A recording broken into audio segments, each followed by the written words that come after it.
नमस्कार मित्रांनो, पुन्हा एकदा आपलं कोकण नगरीतून सर्वांचं हार्दिक स्वागत. आज काय झालं, संध्याकाळी वेळ होता. मी आपलं माझे मित्र आहेत संतोष 4511 बोलतात त्याला, भाऊ. त्याला सहज बोललो होतो की बाबा चल रे बाबा, बस स्टॉपजवळ भरपूर रान वाढलं आहे. अनेक विद्यार्थी अनेक प्रवासी या ठिकाणी प्रवास करतात, परंतु खाली एवढं गवत वाढलं होतं. तर म्हटलं चल. त्याने बघा सुंदर असा परिसर आपल्या कटरच्या साहाय्याने सगळा परिसर आहे तो पूर्ण स्वच्छ केला आहे. आणि असं काम केलं पाहिजे मित्रांनो.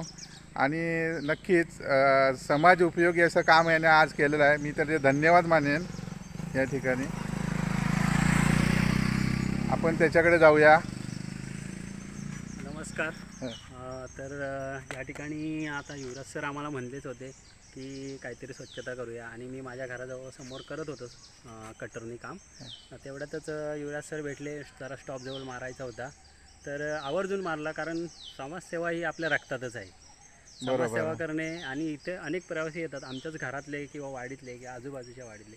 हा महत्त्वाचा स्टॉप आहे, आणि या स्टॉपवरती जर स्वच्छता असेल ना तर आम्हाला थोडा खंत वाटेल.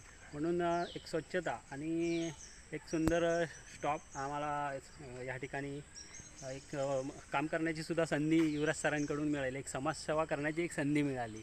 आणि माझ्याकडे कटर आहे, त्या कटरच्या साहाय्याने मी केलं हे सगळं. नक्कीच प्रत्येकजण आपापलं करत असतो, परंतु आपल्या करण्याबरोबर एक समाजासाठी काहीतरी केलं पाहिजे ही इच्छा ठेवून याने आज हे काम केलं. एक चांगलं काम केलं. मी त्याच्या पुढील वाटचालीसाठी त्यांना एक शुभेच्छा देतो आणि थांबतो. धन्यवाद.